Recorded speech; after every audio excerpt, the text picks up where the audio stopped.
నాగర్ కర్నూలు జిల్లా గుడిపల్లిలో గాలివాన బీభత్సం సృష్టించింది. గాలి దుమారానికి రైస్ మిల్ షెడ్ కుప్పకూలింది. దీంతో మిల్లులో ఉన్న విలువైన యంత్రాలు ధ్వంసమయ్యాయి. వడ్లు బియ్యం తడిసి ముద్దయ్యాయి. ఈదురు గాలులకు చెట్లు విరిగిపడ్డాయి. ఈ ఘటనలో భారీగా ఆస్తి నష్టం వచ్చినట్లు తెలుస్తోంది.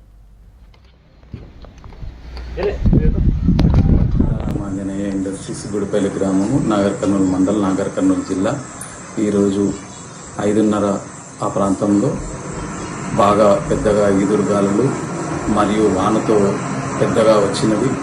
మా వర్కర్స్ అంతా కూడా అక్కడున్న మిల్ ఆపరేటర్స్, ప్లాంట్ ఆపరేటర్స్, హమాలీస్ అందరూ లోపల ఉండగానే పెద్ద గాలి వాన వచ్చి పారబాయిల్డ్ ప్లాంట్ వచ్చి మిల్లు పైన, షెడ్ పైన పడి షెడ్డును తర్వాత మిల్లులో ఉన్న మిషనరీ కూడా అంత డ్యామేజ్ జరిగింది. అదృష్టవశాత్తు అందరినీ ఆ గాలి వచ్చే సమయానికి అందరినీ ఆ సౌండ్కి బయటికి రావడం వల్ల ఎటువంటి ప్రమాదం జరగలేదు.